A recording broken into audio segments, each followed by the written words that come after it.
And we're live. All right. I'm gonna wait just a moment for everybody to kind of filter in so we can get started. But good morning, everybody. If you're tuning in on YouTube, it's good to see you. Quick adjustment there. There we go. All right, it's Sunday morning. We're gonna get our fencing workout in. I've got a couple of things planned for you today. Jump out in front of the camera. So here's our game plan for today. We got our normal warm-ups here. We got our footwork here, and then down here, got some blade work for you. We might add a fifth thing on here.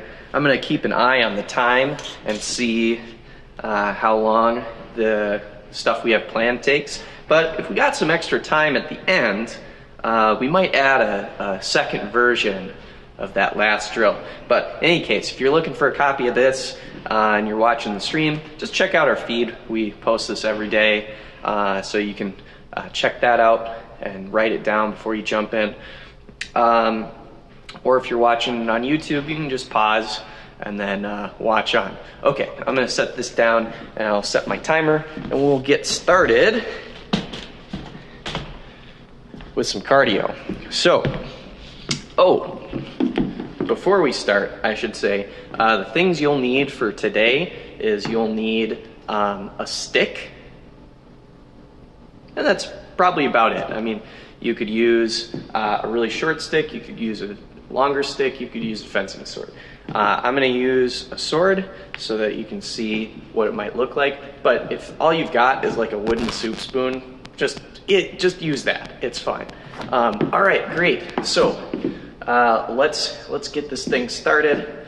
We're going to do some cardio. So I got 3 minutes on the timer. I'm going to do my normal jog in place cardio, but if you want to do some different kinds of cardio instead, like if you want to do some jump rope, or if you want to do high knees, if you want to do some butt kickers, there's a lot of different options for moving and getting your heart rate up. So that's up to you. I'm not going to worry too much about doing something fancy. When I think of doing the stream, I'm always trying to think of how do I help someone who doesn't have anything at home for fencing. But one thing, if you are a CBA student and you need some equipment to train at home, we've got enough stuff that we could arrange for you to come pick something up. Like if you want if you want to borrow like a saber or something, we can figure that out. I mean, I'll have to drop an inventory list and figure out who has what, but that's relatively simple. So shoot me an email, or you can direct message us if you want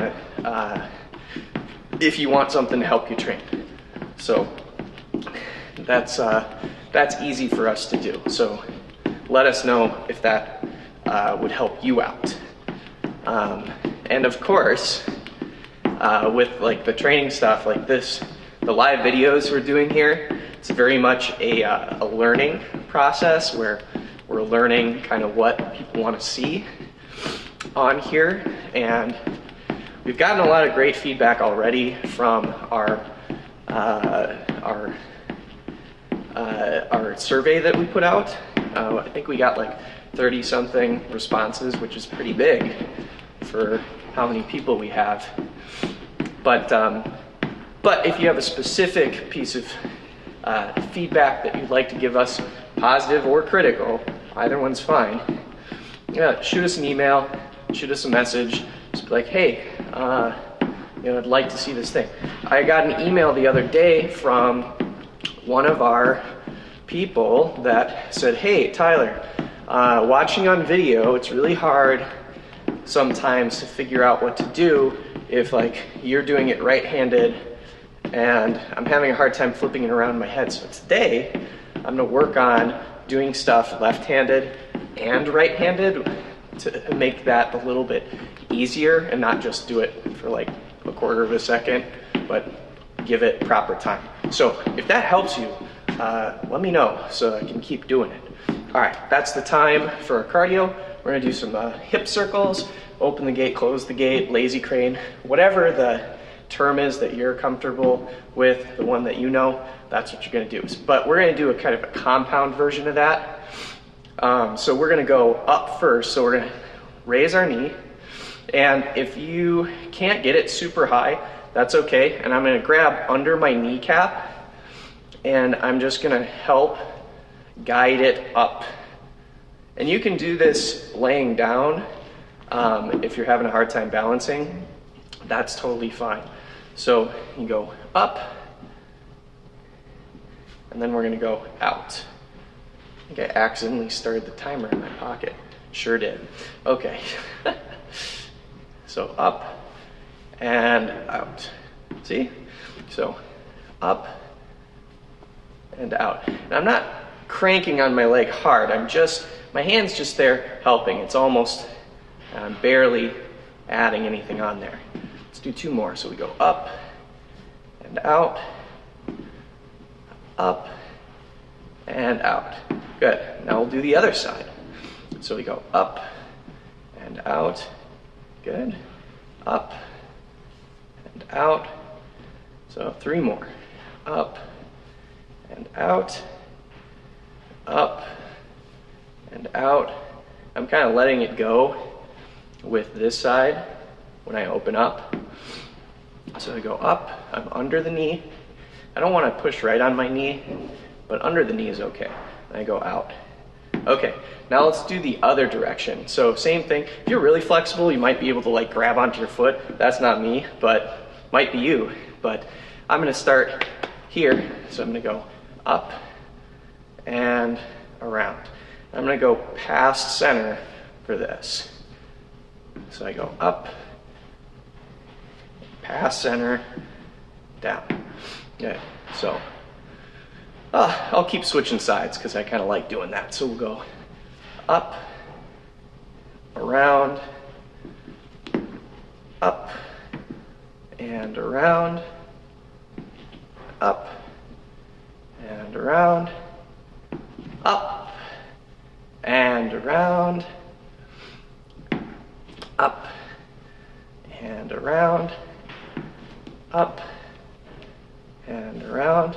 2 more. We'll go up, around, and up, and around. Okay, and then we'll do our quad stretch. So I particularly like the kind of bow stretch where you go away from your body instead of towards.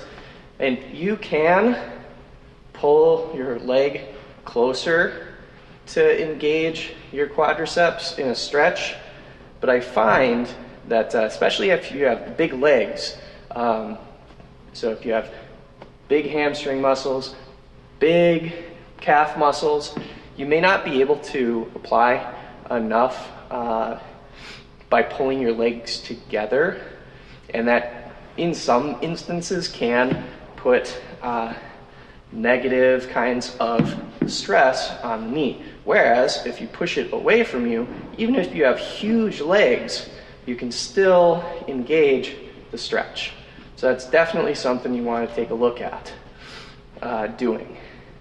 And if you don't have huge legs yet, you'll get there if you want to.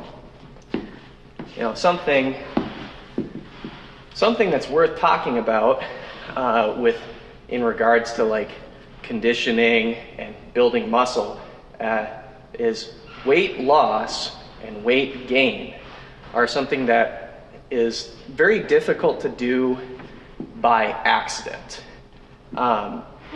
And so what I mean by that, like you can gain a couple pounds by eating food that's not going to be congruent with the goals you have athletically, and you can lose weight just the same if you're not eating properly. So you can accidentally lose and gain a little bit of weight, but no one gains or loses large amounts of weight or mass by accident. People who get big work really, really hard to get big. It takes a lot of work. If you talk to someone who's been on that journey, they'll tell you it's hard work to put on mass past a certain point. So if you're ever worried about like, oh, I don't know if I should lift weights and do conditioning, it's like, it's really tough. It's really tough to gain weight, gain large amounts of mass by accident. It takes hard work. Okay, so we did some quad stretch. We're going to transition into doing some sweeps. So everybody knows this is my favorite thing, but it's a great way to do a hamstring stretch without having to go all the way down to the floor. But if your balance is not great, you can take this to the floor and you can do a very similar kind of thing. What we're essentially doing is we're recreating this like modified hurdler stretch. The hurdler stretch, your leg's back. The modified one, your leg is forward. We're doing this just upright, but you can do this seated and reach that way too if you're having balance problems. Okay, so I step out and I'm going to sweep, so I go down. We'll do maybe like, I don't know, we'll see how much time goes by, five or six on each side. So we go down and through. So I'm kind of following my legs down. So I go trailing leg bends, forward leg is straight, I go down, I go through, and I come back up. And it is important while you do this, go down and through, that you monitor your lower back. So you think about, how is my lower back moving while I do this? If I do this action and it's mostly, my mobility is mostly coming from my shoulders, this is not doing a lot to engage a stretch. If I'm here and it's already a stretch, you're done. You don't have to go further. This is the stretch right here. Getting your shoulders lower doesn't make your leg stretch anymore. It makes your lower back stretch, which for a small number of people, that may be one of your fitness goals, but for most people, you don't want to be doing that. Most people don't have a strong enough core in the front and on the sides to support having a flexible lower back. And so the lower back is that person's only source of stability in the middle. And if that gets stretched out, you lose your stability and then injuries start happening. So you can have lower back flexibility and you can do that without being injured, but you have to build up the other required muscle groups to keep yourself safe through that movement. So, in any case, I'm not going to be all doom and gloom about lower back injuries, because it takes a history of doing things to your lower back to create an injury. But as Alex mentioned on Friday, injuries are tough with like this kind of thing, because they really do sneak up on you. You can do, they tend to go on a long time without being a problem, and then they just kind of switch one day. But there's signs along the way. It doesn't just drop into your lap one day without any notice most of the time. Okay, so our last thing, we're going to do some arm circles. So we're going to do a couple different types to keep things interesting, and they won't all be strictly arm circles, but we'll start with classic arm circles. So we'll go arms out and we'll go forward. We're going to start with small circles, and I'm keeping my shoulders low. I don't want to be up here, I want to be down here. So I've got my shoulders low, making circles. And for many of you who have good shoulder mobility, this is not going to be much of a challenge. But for those of you who are still working on your shoulder mobility, this is going to be challenging. So I'm making my circles bigger as I go, and then I'm going to try and get the whole entire range of motion that I've got, and it won't be perfectly circular. It'll probably be kind of teardrop shaped for most of you, because that's the shape that the joint is for most of you. So that's okay. Okay, we'll go reverse, so we'll go big, like we're doing backstroke in swimming, and we'll make those smaller, and smaller, and smaller. Okay, so now we're gonna do opposed circles. So one's going one way, one's going the other way. So this takes a little bit of coordination. So we'll see if I can talk and do this. So you're gonna just move one arm one way and the other arm the other way. And then we reverse it. And it doesn't have to be completely the same on both sides, but just trying to get those shoulders moving. All right. And we'll do some across as well. So we'll go back and forth. So we're going to make circles across instead of circles up and down. And I'm crossing my arms the opposite way each time. So one arm is up and one arm's down. And I switch which one is which. All right, very good. Okay, got our shoulders and our legs all sorted out. I'm gonna quick check one thing.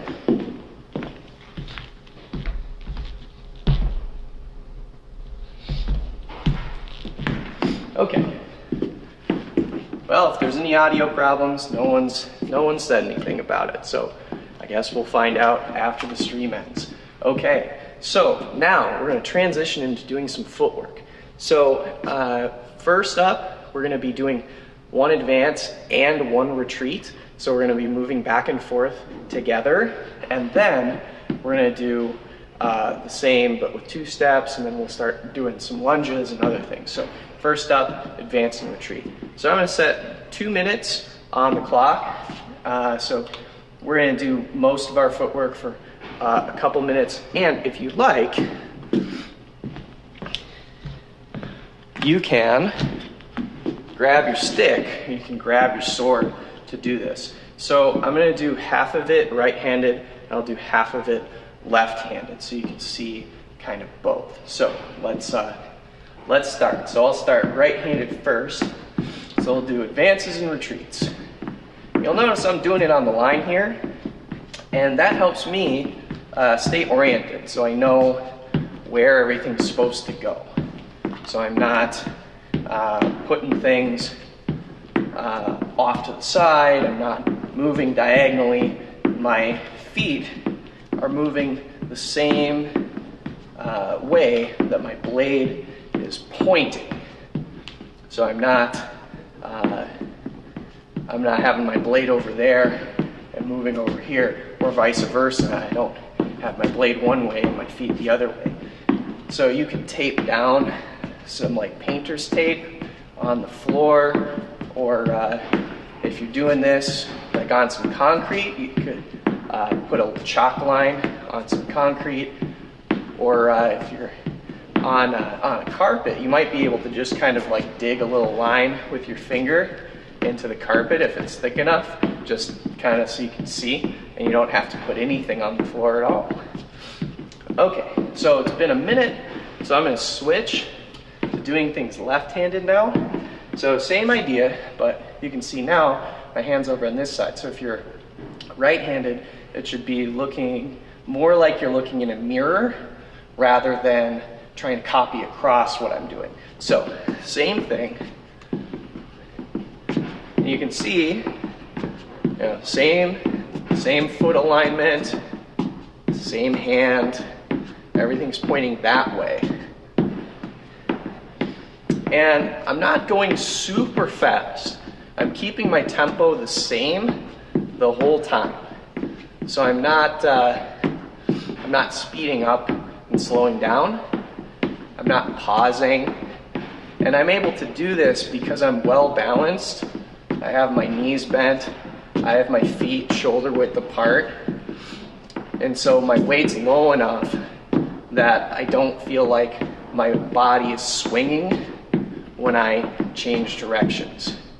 The other thing that helps when you're doing this a little lower and on a consistent tempo, since I know when each step needs to happen, I can start making fine adjustments to when I push my foot into the floor to make the next step happen.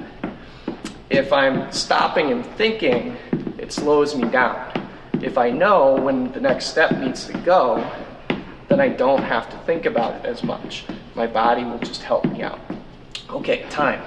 So we're gonna do the same thing with 2 steps instead of 1 step. So I'm gonna set the timer for a minute. I'll do it right-handed for a minute, and then I'll do it left-handed for a minute. But if you're following at home, you can do it the same hand for both parts. Or if you want some extra challenge, you can do it right-handed and then do it left-handed. I'll chat about why that's good here in a second. So we'll do 2 advances and 2 retreats. So we go 1, 2, 1, 2. Good. So one big thing with training left-handed and right-handed that folks in the HEMA group are probably much more experienced with than the Olympic fencers is that training on both sides means that when you train your weaker side, you don't have muscle memory. What you do have is you have the activation of something called mirror neurons. And those serve 2 purposes. One, they light up when you're doing something you know how to do mentally, but you don't know how to do physically. And that can be something that's internal, where you know what it's supposed to be, but you just can't physically reproduce it because you don't have the muscle memory. Or you watch someone else do it, and those mirror neurons fire up. And that's how your brain can learn those things in kind of a quick way. But you still have to build out your physical technique as well. So it's not a magic bullet, but it does enhance your training a bit. Okay, so I'm going to do it left-handed for a minute. So still 2 advances, 2 retreats. Everything's pointing forward. So the big thing with those mirror neurons, with training on your opposite hand, is that you don't have any physical habits established on your weak side. You have all of the mental stuff, you know how to do it, you know how it's supposed to work, but you don't have any physical habits. So when you're doing it left-handed, if you're right-handed, or vice versa, you may notice that your technique is actually cleaner on the left side, even if it's much more physically awkward, because it doesn't have old habits kind of ingrained into the physical technique. So I don't think that it's necessarily useful to train left-handed and right-handed equally in a sport fencing environment, because that you only have so many hours to train, and it's best to put most of those into your dominant hand so that you can get high performance. But for brief time, maybe once or twice in a training cycle, doing a bunch of stuff left-handed, it's really good just to kind of like check in, remind yourself. So you don't need to do it every day, but you can do it. You should do it every couple weeks minimum. Okay, so now we're going to do lunges, and then we're going to also do some defensive lunges. Those of you who haven't done defensive lunges, what a treat. You're going to figure it out today. So we'll start with lunges. I'll put a minute on, and we'll do it right-handed for a little bit, and then left-handed for a little bit. So we'll go arm out, lunge. And I want these 4 parts, 1, 2, 3, 4, to be kind of on a tempo, so I'm not going too fast or too slow. So we go 1, 2, 3, 4. 1, 2, 3, 4.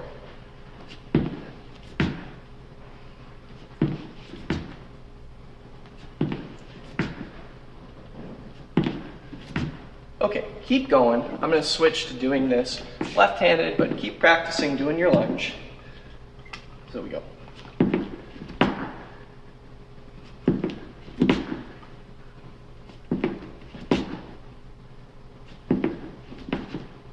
The big thing for me in lunging that makes it go from like good to great happens all kind of in the back leg rather than in the front leg, and especially recovering. Recovering using that back leg is much more impactful to make a good recovery great. See, look, if I don't really utilize my back leg much, like I bend my knee a little and I push up, I have a long way to go. If I use my back knee more, it moves my body across that line sooner than if I'm pushing off my front leg. Something to keep in mind. So now we're going to do our defensive lunges. So the big thing here is you're doing it with your back foot as a back foot movement. So it's pretty much what it sounds like. I'm not doing it to gain ground. I'm doing it to gain stability. And if you think about it for a second, the wider your base is, the more stable you are. The wider your base is, the poorer your instantaneous mobility will be, as the more stable you are, the less easy it is to move. So you have to balance that. So to do a defensive lunge, often you're not going to be doing this like big giant thing unless you're right at the end of the fencing strip. Most of the time you're going to do something smaller where it's like this big. You're just stepping back and planting so you have a more stable base to work off of. What's the benefit? Well, a parry, so something where you're moving your arm around with a weight in it, that's a lot easier when you're down here than it is up here. This is going to be slower because you have to stabilize more than if it's down here. Now granted, fencing sword doesn't weigh a lot, so we're not talking about like gigantic orders of magnitude increases in performance. We're talking about a couple percentage points, but that makes a difference. Okay, so defensive lunges. We're going to move our back foot, bow. And for this, we're going to just leave our arm out of it. I know I kind of thrust a little bit, but ba. So we're here, ba. So I'm just ba. Ba.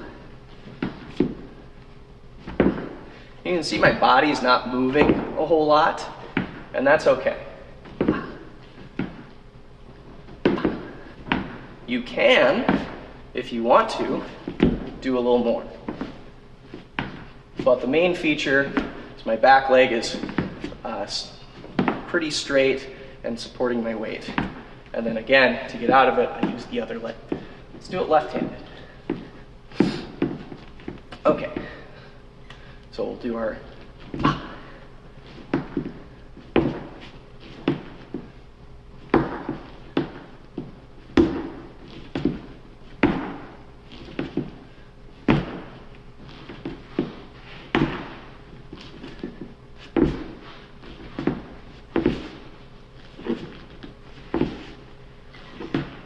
okay, time.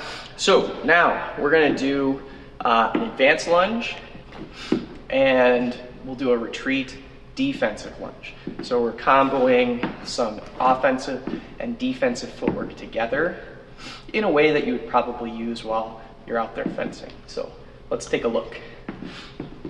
So I'll start right-handed. I'll do it from the side first. So we're just going to go advance, thrust, lunge, and recover. I'm doing the thrust right before the lunge. And trying to remember who was talking about it. It was either yesterday or the day before on stream. But I was talking about pulling the arm out as if you're holding onto a rope. So your arm's going to go first, then the rest of you. You're not holding it close to you and then letting it go. You are letting the arm go, and then the rest of you follows. If it doesn't follow that flow, the attack's gonna be slow. So if I go like here, and then 10 minutes later I lunge, no good. But if I'm like anticipating the rope pull with my hand, I'll kind of get there with my body a little too soon, and most of the time you don't want that. Okay, so we'll do our advanced lunges first. Do a minute, a minute or so on each side. All right, ready? All right, go. So advance, lunge, recover.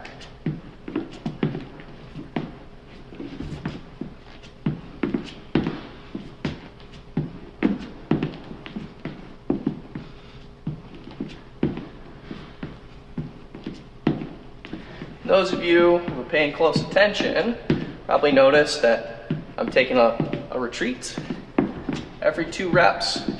I'm adding that in because I'm limited on how much space I'm going to use for this. But if you got space, don't bother. Just do your thing. Okay, I'm going to do this left-handed for the second half. So you keep practicing, but I'm going to do it with my left hand. So we're going to do advance, thrust, and lunge.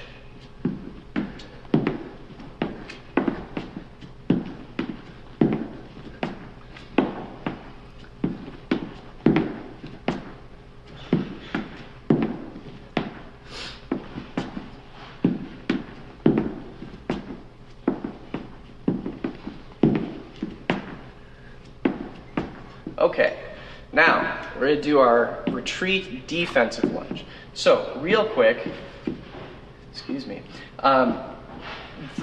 with the retreat, it's not going to change a whole lot, just like with the advance.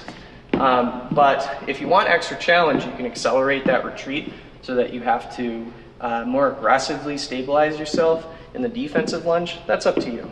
So here's the quick thing. We go retreat lunge. So I'm stopping my inertia. So I feel like the defensive lunge makes a lot more sense in this context where we're actually moving. The same way that a lunge makes more sense in context with an advance. So one more time. So we go retreat lunge. I'm stable. You can do a nice parry from here. You won't always want to do that, but sometimes you'll need it, especially if you're getting chased down by someone who's moving really fast. Okay, so let's begin. I'll go right-handed first. So we go retreat lunge. Good. Retreat lunge. Retreat lunge. Good. Back. Let's go ba ba ba ba ba ba ba ba.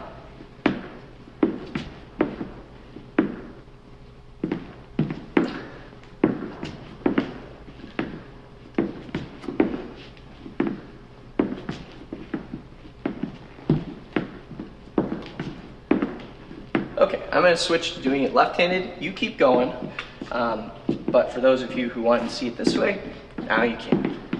Okay, we go retreat lunge, retreat lunge, retreat lunge. Come back.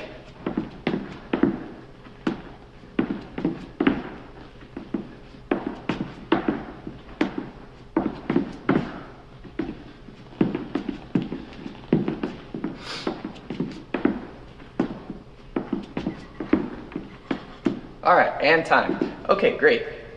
So the last thing we're going to do some lunges on a signal. So I'm going to give you 2 different signals.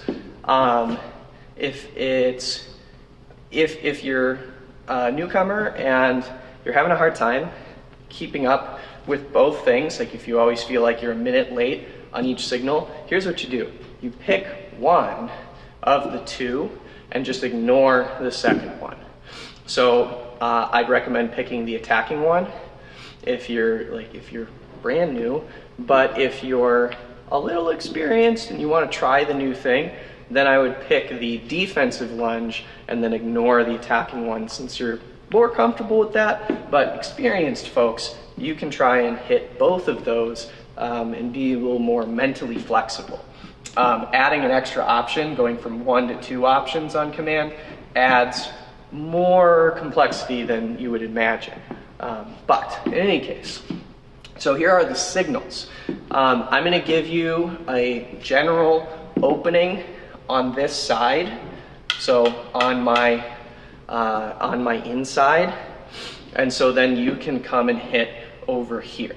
So if you're foil or epee, that's going to be the body or the arm on this side, and if you're saber, that would be on my back or on my head. And then hema, you would probably cut diagonally in, since my blade is opposing that direction, and it would be weaker here than it would anywhere else, but you can make your own decisions on where you want to hit when I give you that opening. Okay, part 2, parrying on, or at least defensive lunges. So you can imagine that you are parrying. We're not going to do the parries yet. We're just, like, you could do this with your hands empty for now. I just have a sword because it's easier to see what I'm doing with my hand for you.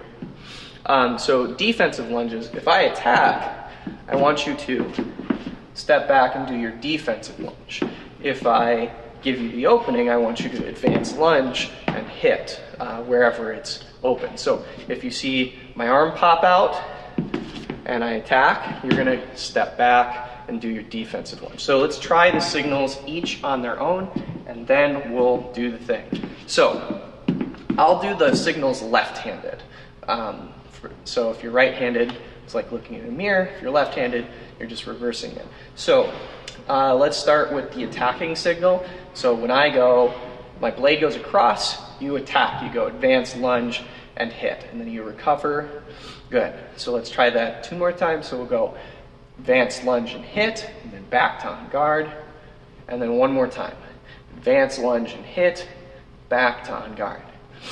Okay, so now let's practice doing our defensive lunge. So that's a retreat lunge. So, and that's the backwards lunge. So ready? So I'm going to thrust on an advance, and then I'm going to lunge. Good. So then you take your step back and do your defensive lunge. Ready? Ba, ba, ba. Good. Ready? Ba, ba, ba. And I'm getting my arm out early so you can see it and respond. So if you suddenly see the red thing get closer, then that's what you want to do. Okay, while you're waiting to do your signals, if you're new, you can just hang out in on guard and wait. If you're more experienced, you can be doing your steps in place. You can think of it probably doing advances, but not always. I'd say foil and saber, you should be doing advances in place. Epee, you should be doing retreats in place. Tyler, what's the difference? Well, which one you start with, whether you move your back foot first or your front foot first. That's the difference. Okay, cool. So let's start. I'm going to put some time on the timer. We'll start left-handed. All right, ready? So steps in place, optional. Advance lunge. Good. Steps in place, or if you have space, you can move. Advance lunge. Good. So we're moving. Retreat lunge. Good. Steps in place. Retreat lunge. Good. Or retreat defensive lunge. Steps in place. Advance lunge. Steps in place. Advance lunge. Steps in place. Retreat defensive lunge. Good. Steps in place. Retreat defensive lunge. Steps in place. Advance lunge. Steps in place. Advance lunge. Okay, I'm going to switch to doing this right-handed, so we got another minute. So you're still doing your steps in place. Advance lunge. Steps in place. Advance lunge. Steps in place. Retreat lunge. Remember that defensive lunge, we're going backwards. Step, defensive lunge. offensive lunge, advanced lunge, good, steps in place, defensive lunge, steps in place, defensive lunge, steps in place, offensive lunge, advanced lunge, moving, steps in place, offensive lunge, advanced lunge, steps in place, defensive lunge, retreat lunge, steps in place, defensive lunge, steps in place, offensive lunge. Good. Okay, so now, excuse me, it's time for us to move into doing some blade work. So you will need your stick now. We're going to work on doing some parry transitions, and the ones I picked for today work for all the different Olympic weapons, and I'm confident that these are also like variations on base parries in HEMA from what I have seen. Although, forgive me, I don't know all the names off the top of my head for those. So apologies there, but I'm sure you can synthesize what you need out of it. So for this, you're just going to copy what I'm doing. So you're not going to have to interpret what I do. You just copy what I do. So I'm going to do this right-handed half the time, left-handed half the time. You know the drill. So the first one is direct transition. So going from one position to another position, just going back and forth from one position to another without any sort of extra stuff. So we're assuming that we're going to need to go from one side of the target to the other side of the target. So in foil, that would be 6 and 4, and in épée, that is also 6 and 4, and in saber, that is 3 and 4. Those are the numbers. Why is it 3 in saber instead of 6? Long story. But in either case, we're protecting our back and we're protecting our front. So you don't have to think about numbers as much as just thinking about what side of your target. Are they attacking on my back? Are they attacking on my front? Which one do I have to worry about? If they're on the front side, parry 4. If they're on the back side, parry 3 or parry 6. Up to you. Depends on your weapon. Okay, so we're going to start our time, and then we're going to just follow along. So we go across, so parry 4. So if you're right-handed, it should be on across the body. If you're left-handed, you should be in 6. You should be in front. So whatever side my blade is on, you copy that side. Don't worry about copying where my hand is. Copy the side that I'm on. So now I'm on this side. So you should be over on this side. Whether it's across or not, that's up to you which hand you've got. So we go across and back, across, back, across, and back. We'll do some saber, so we'll go 3 and 4. It's not much difference. See, saber's here, foil and épée's here. So see that? Very, very similar. So your forearm is almost exactly the same. The only difference is where you're pointing your wrist and hand. That's it. So, parry, parry. Okay, I'm going to transition to doing it with the other hand. So your blade should still be on this side, no matter what hand I'm using. So now we're on this side. Now you're on this side. Across and back. Across and back. Boom, boom. When I'm doing these transitions, I'm making sure, no matter which weapon I'm using, my hand is not further out than my point and the strong of my blade, the forward. So see here, hand, forward, tip. It all goes out. Same thing over here, hand, forward, tip. Saber, same thing, hand, forward, tip. Hand, forward, tip. It all goes away from you. You want to create this funnel for their blade to go into. In saber, it's coming from here. That's why we pointed there. In foil and epee, it's coming from here. And so we want that funnel pointing this way instead. That's it. That's the only reason. So we go here and here. Here and here. Okay, great. So now I'm going to stay on this side to start with, and then I'll do it from the left side in a minute. So we're going to do circular transitions. So what that means is that we're going to start in a position and we're going to come back to that position. Sometimes your opponent is doing an action that's really, really close to your hand, and doing a sweep back and forth is not going to be the most useful thing, because they can just sit there. If I just do this, what's happening down here? Nothing. Everything up here is safe, but everything down here is not. So doing a circular transition can catch stuff that's below your hand and sweep it up into the middle of the target. And in point weapons, this is really big. In saber, you'll see this as like counter offense more than you'll see it as a final part of an action. So an example would be, you see this a lot with like 5, where people will do like a circular movement into 5. Sometimes people do it into 4.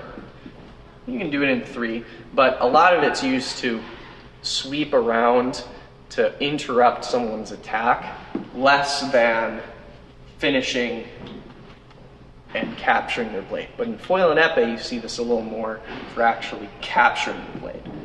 But that's just down to each weapon's peculiarities. So we're going to start. In on this side. And then we're going to circle back to that position. So here it is from the left side. See, look, boom, boom, boom, boom. The travel of the blade is very similar, no matter which hand I use. So we're going to do around and back. So I'm scooping up their blade that was below my hand, and now I'm bringing it back to that side. So I'm already here, and I'm bringing it back over there. Here's it for saber. I come down like I'm going to do parry 5, but then I go right over there. So I'm starting at parry 5, and then I just go right to 3 instead. This thing is great if you have someone who likes to cut cuff when you parry 5. They like to come in here. So you're like, oh, I'm going to parry, and then they start transitioning, and you just lock them out. It's so good. Has no right to be that good, but it's great. Okay, so anyways, around and to the outside. Around and to the inside if you're right-handed. So around to the inside. Okay, so now I'm going to do it with my left hand. So we're going to go around to the side. Around to the side. So if you're right-handed, this should be on the on-guard side, so you should be mirroring what I'm doing. So around and to the side. Boom. Boom. Boom.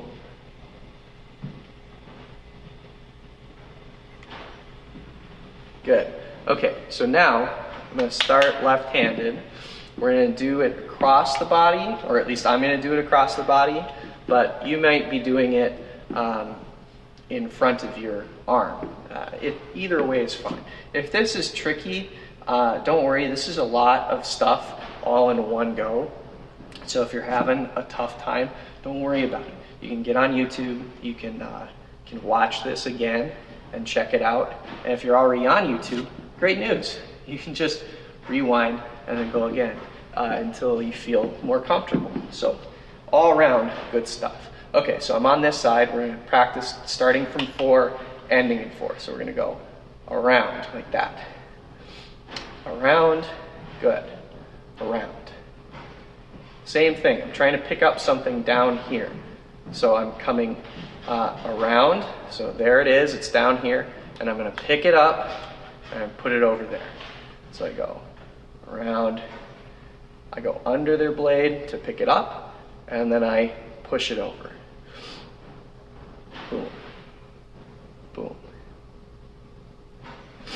And this works all right in saber too, because again, when you're in this position, you are, well, we already talked about doing this like 5 to 3 transition, but here you can do kind of the same thing where you're going here, and they're expecting to be able to come around and hit here, and you can just come from here, you can come right around where their cut's going to be, and you just shut it down. Sometimes this works way better than pivoting into 3 to lock it out, but it depends on how they're attacking in, so your mileage may vary.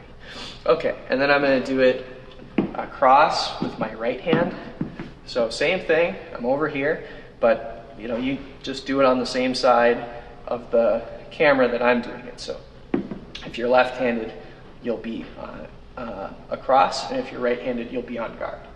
Okay, so I go around and across.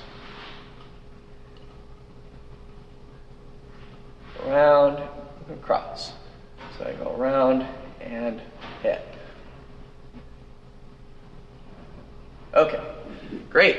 So now, let's do some combos. So what we're going to do is we're going to do, this is going to bring it all together into one thing. So we'll do 2 transitions. We'll do a direct transition, and then we'll do an indirect transition. But honestly, you could do it either way, because we're going to be kind of flowing through it, one and then the other.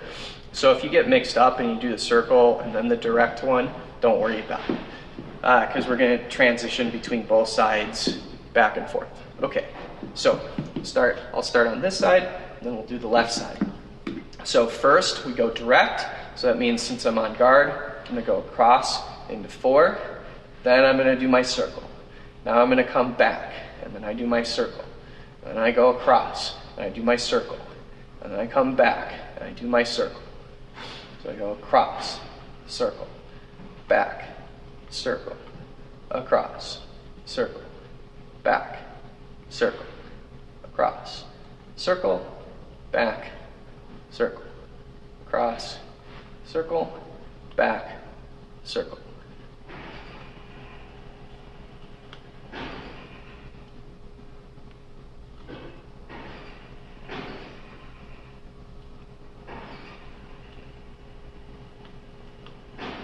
And then for you saber fencers, you go parry, parry, parry, parry.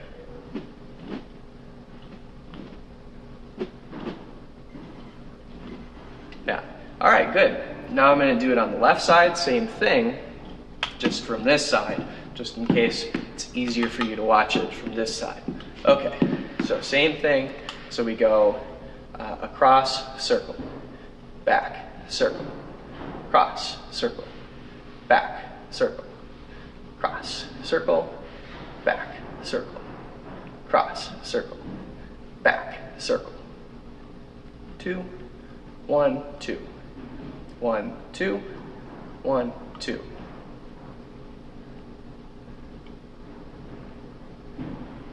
Sorry, my parries are a little messy using a floppy plastic stick. It's not the cleanest, I'd say, for doing this, but hey, no excuses.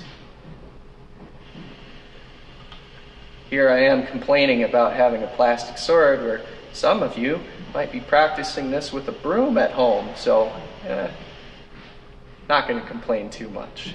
So parry, circle, parry, circle, parry, circle, parry, circle. Great.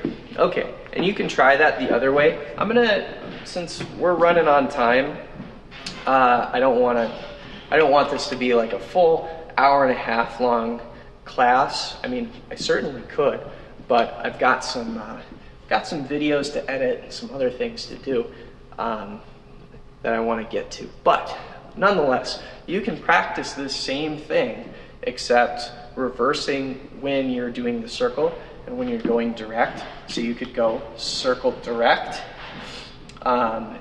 or from this side, you'd go, circle direct, circle direct, circle direct. And that can be really powerful too. Sometimes people respond better to one kind of thing than the other. And saber fencers especially practice going circle direct. Super important, because you're going to be moving back, trying to mess with them. You're going to do lots of circular stuff to interrupt their march. And then when they commit, you're going to have to go from doing circle parries into a direct parry. So saber fencers, you must do that thing to be excellent. Okay, so finally, we're going to do some parries on signal. Now, there's two things that are really important that make this drill work, and if we miss those things, the drill does not work. So, first off, all of you watching need to, after you parry, stay in the position. So if you've done a parry, and then you riposte, because practicing doing your ripostes is good fencing, after that riposte, return to the position that you were previously in. So if you were in 4, you go riposte and come back to 4. If you were in 3, you go riposte and you come back to 3. If for whatever reason you were like in parry 5 and saber, fine, but go back there. So, and then in foil and epee, same thing. If you just did a parry 6 riposte or a circle 6 riposte, you come back to 6. Or if you just did a parry 4 riposte or you did a circle 4 riposte, you come back to that position. Because I'm going to be switching, and you're going to have to decide based on where I switch how to parry.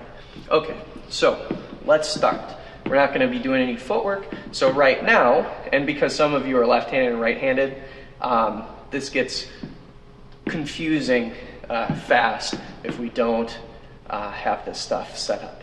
Okay, good. So for right now, if you're left-handed, you should be on guard.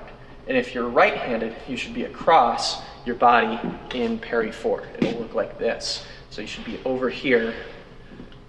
And so you want to imagine that you're where my blade is.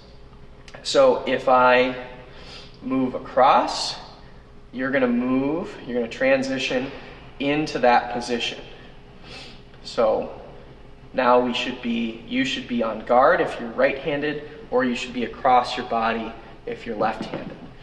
So we'll go this side, and then this side. So this side, and then this side. So right now you should be transitioning just from one side to another. Now, if I do a disengage, so if I do a circular movement on that side, you do a circular movement as well. So if I'm on this side, right-handed fencers are on guard, left-handed fencers are in parry 4. I do a circular movement, you're going to do a circular parry. So circle 6 if you're on guard, circle 4 if you're in 4. Okay, so let's practice that. So, now you do your circle parry, circle parry, circle parry, transition, circle parry, circle parry, circle parry, transition, circle parry, transition, circle parry, transition, transition, transition, circle parry, transition, circle parry, circle parry, transition, transition, circle parry, transition, circle parry. And I'm making these really, really big. No self-respecting fencer is going to do their disengage this big, but in order to convey this much info on a screen this size, we have to make some compromises. So if you were standing this close to me in person, you could see me do my little 1-inch disengages. But for here, we're going to make it big so you can see. Okay, let's begin. Got a little bit of time left. Let's go. Okay, so we're in the position. Go. Transition to this side. Transition to that side. Remember, you're not copying my parry. You're copying my side. So you go to this side. You go to this side. You go to this side. You go to my right. You go to my left. You transition. Transition. Transition. Circle parry. Transition. Circle parry. Circle parry. Transition. Circle parry. Circle parry. Transition. Transition. Transition. Circle parry. Transition. Circle parry. Circle parry. Transition. circle parry, transition.